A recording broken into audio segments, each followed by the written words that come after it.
미적분 과목 첫 번째 시간 수열의 수렴과 발산에 대해서 설명하겠습니다.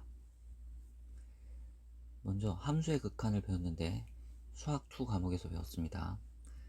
fx가 있습니다. x의 값이 a와 다른 값을 가지면서 a에 한없이 가까워질 때, 그림에서는 x의 값이 a에 한없이 가까워질 때 좌극한, 우극한으로 배웠죠. 함수값이 알파에 한없이 가까워지게 되면, 즉 fx의 값이 일정한 값 알파에 한없이 가까워지면 함수 fx는 알파에 수렴한다고 하고, 이때 알파를 x = a에서의 함수 fx의 극한값 또는 극한이라고 한다고 했습니다. 기호로는 리미트 x가 a로 갈 때 fx의 극한값은 알파다 이렇게 썼고, 또는 x가 a로 갈 때 fx의 극한값은 알파다 라고 표현했습니다. 이거와 마찬가지로 수열의 극한을 정의할 수 있는데, 수열의 극한은 수열 an에서 n의 값이 한없이 커질 때 일반항 an의 값이 일정한 수 알파에 한없이 가까워지면 수열 an은 알파에 수렴한다고 하고, 기호로는 리미트 n이 무한대로 갈 때, n이 한없이 커지므로 n이 무한대로 갈 때로 표현합니다. n이 무한대로 갈 때 an의 극한값은 알파다 이렇게 표현합니다. 또는 n이 무한대로 갈 때 수열 an의 극한값은 알파다 이런 식으로 표현합니다.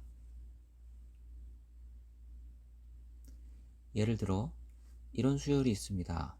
일반항은 n분의 n 플러스 1이고 이 수열의 값들을 좌표평면에 표현하면 이렇게 표현할 수 있습니다. n이 1일 때는 2고 2일 때는 2분의 3, 3일 때는 3분의 4, 4일 때는 4분의 5, 5일 때는 5분의 6, 6일 때는 6분의 7 이런 식으로 점이 찍히겠죠. 이런 경우에 n이 무한대로 갈 때 an의 극한값은 이렇게 표현이 되고, 그림에서 보면 an의 값은 1로 점점 접근하는 것을 알 수 있죠. 그래서 이 극한값은 1이 됩니다. 즉 n이 무한대로 갈 때 일반항 an의 값은 일정한 수 1에 한없이 가까워지게 됩니다. 또는 n이 무한대로 갈 때 an의 극한값은 1이다 이렇게 표현하기도 합니다. 또 다른 예를 들면 이런 수열이 있습니다. 이 수열의 항들을 좌표평면에 표현하면 이렇게 표현할 수 있습니다. 그림에서 보면 bn 값은 0에 점점 접근하는 것을 알 수 있죠. 그래서 n이 무한대로 갈 때 수열 bn의 극한값은 0이 됩니다. 만약 an의 일반항이 상수로 표현된다면 an은 이런 수열이 되겠죠. 이것을 좌표평면에 표현하면 n의 값에 관계없이 수열의 값은 항상 c로 일정할 것입니다. n이 무한대로 갈 때 an의 값은 c와 같으므로 n이 무한대로 갈 때 an의 극한값은 c다 이런 식으로 표현하게 됩니다.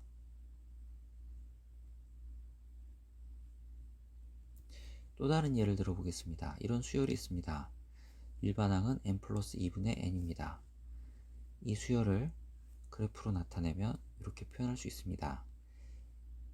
n이 1일 때 a1은 3분의 1, n이 2일 때는 4분의 2, n이 3일 때는 5분의 3, n이 4일 때는 6분의 4, n이 5일 때는 7분의 5, n이 6일 때는 8분의 6, n이 한없이 커지면 an의 값은 1에 점점 접근하는 것을 알 수 있습니다.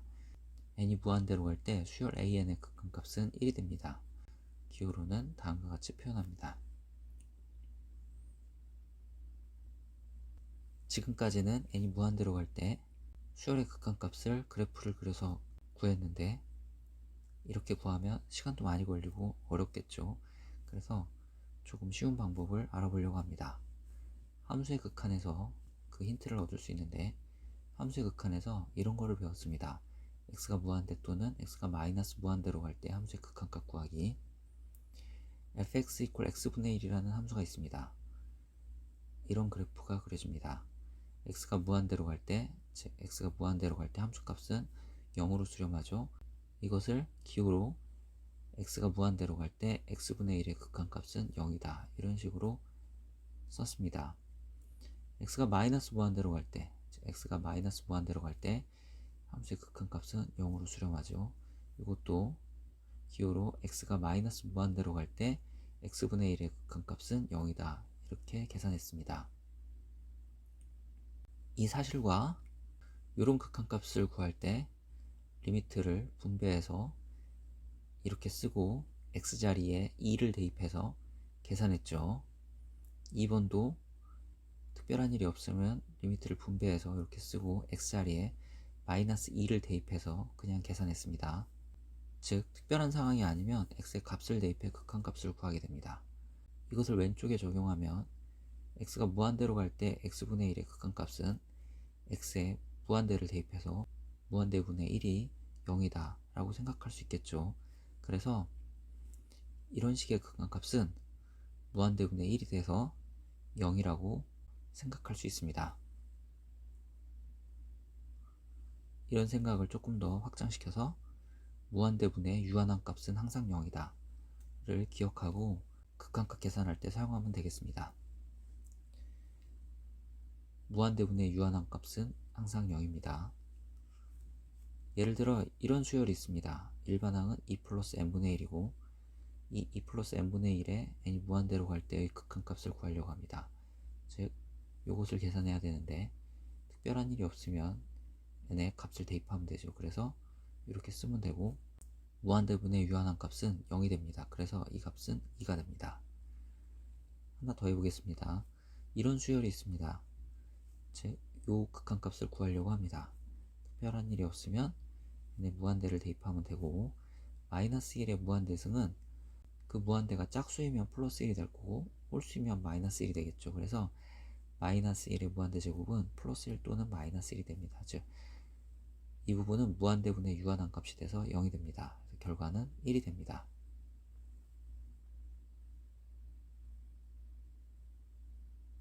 지금까지는 수열이 수렴하는 경우만 생각했는데 수열이 수렴하지 않는 경우도 있습니다.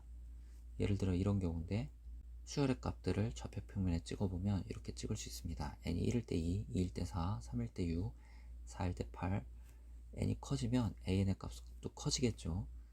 이런 경우에 n이 무한대로 갈 때 an의 극한값은 무한대가 됩니다. 이런 수열도 생각할 수 있는데 이것도 좌표평면에 찍어보면 n이 1일 때 마이너스 1, n이 2일 때 마이너스 4, n이 3일 때 마이너스 9, n이 4일 때 마이너스 16. n이 무한대로 가면 마이너스 무한대가 되죠. 이런 것도 생각할 수 있습니다. 이것도 찍어보면 이렇게 찍을 수 있습니다. 이런 경우는 n이 무한대로 갈 때 수열의 값은 1 또는 마이너스 1이 됩니다. 이렇게 수열이 n이 무한대로 갈 때 수렴하지 않는 경우 발산한다 라고 이야기합니다. 특별히 첫 번째 경우는 양의 무한대로 발산하는 경우고 두 번째는 음의 무한대로 발산하는 경우 세 번째는 진동하는 경우가 되겠습니다. 이런 예를 들어봅시다. 일반항은 10-3n이죠. 10-3n의 극한값은 n에 무한대를 대입하면 되고 마이너스 3무한대는 마이너스 무한대죠. 거기에 10을 더해봤자 여전히 마이너스 무한대입니다. 그래서 이런 경우는 음의 무한대로 발산하는 경우가 되겠습니다. 일반항이 n제곱 마이너스 3일 때 이렇게 계산이 되고 무한대 제곱은 무한대죠. 무한대에서 3을 빼봐야 역시 무한대입니다. 그래서 이런 경우 양의 무한대로 발산하는 경우가 되겠습니다. 이런 경우 일반항은 마이너스 2의 n-1제곱이고 이럴 때는 플러스 무한대 또는 마이너스 무한대가 되죠. 즉 진동하는 경우가 되겠습니다. 지금 예로 든 1번, 2번, 3번도 모두 발산하는 경우입니다. 결론입니다. 수열 AN이 수렴하는 경우는 이렇게 표현합니다. n이 무한대로 갈 때 수열의 일반항은 알파로 수렴합니다. 발산하는 경우는 양의 무한대로 발산하는 경우, 음의 무한대로 발산하는 경우, 양의 무한대나 음의 무한대로 발산하지 않는 경우, 즉 진동하는 경우가 있습니다. 그리고 이런 수열의 극한값을 구할 때는 특별한 상황이 아니면 n의 값에 무한대를 대입해 극한값을 구하게 됩니다. 함수의 극한에서는 x에 값을 대입했죠. 수열의 극한에서는 n에 무한대를 대입하면 되겠습니다. 또 무한대분의 유한한 값은 항상 0이다. 이것을 기억하기 바랍니다. 극한값 구하는 몇 개 문제를 풀어보겠습니다. 이런 수열이 주어져 있습니다. 일반항이 2n-1분의 3입니다.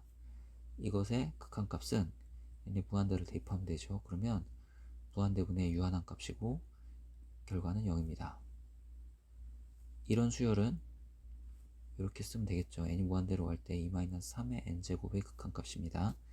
n의 무한대를 대입하면 마이너스 무한대로 발산하는 경우가 되겠습니다. 일반항은 2분의 1-1의 n제곱입니다. n의 무한대를 대입하면 이렇게 쓸 수 있고, 마이너스 1의 무한대 제곱이 1일 때는 그 결과가 0이 되고, 마이너스 1의 무한대 제곱이 마이너스 1일 때는 그 결과가 1이 됩니다. 그래서 이 값은 1 또는 0이 나옵니다. 즉 진동하는 경우, 발산하는 경우가 되겠습니다. 극한값이 존재하지 않는 경우입니다. 일반항이 이렇게 주어질 때 수열의 극한값은 n의 무한대를 대입하면 되죠. 무한대분의 유한한 값은 0입니다. 따라서 이 수열은 n이 무한대로 갈 때 발산하게 됩니다. 이런 수열을 생각해 봅시다. 일반항은 마이너스 1의 n-1제곱입니다. 이 수열의 홀수항들만 보면 홀수항들은 모두 1입니다. 홀수항들은 이렇게 표현하면 되겠죠. 결과가 1임을 알 수 있습니다. 그래서 n이 무한대로 갈 때 홀수항들의 극한값은 1입니다. 짝수항들만 보면 마이너스 1이죠. 짝수항들은 이렇게 표현하면 됩니다. 식에서도 마이너스 1임을 알 수 있습니다. 따라서 n이 무한대로 갈 때 짝수항들의 극한값은 마이너스 1입니다. 그런데 수열 AN의 극한값은 1 또는 마이너스 1이죠. 즉 극한값이 존재하지 않습니다. 진동하는 경우, 즉 발산하는 경우입니다. 이 예에서 홀수항들과 짝수항들이 각각 수렴할 때 원래 수열 AN이 수렴한다고 말할 수 없음을 알 수 있습니다. 위처럼 홀수항들은 수렴하고 짝수항들은 수렴하지만 원래 수열은 수렴하지 않을 수도 있습니다. 그런데 이런 수열이 있습니다. AN의 극한값은 0이죠. 이런 경우에는 짝수항들도 0으로 수렴하고 홀수항들도 0으로 수렴하게 됩니다. 즉 수열 AN이 알파에 수렴하면 홀수번째 항들의 수열이나 짝수번째 항들의 수열도 모두 알파로 수렴하게 됩니다.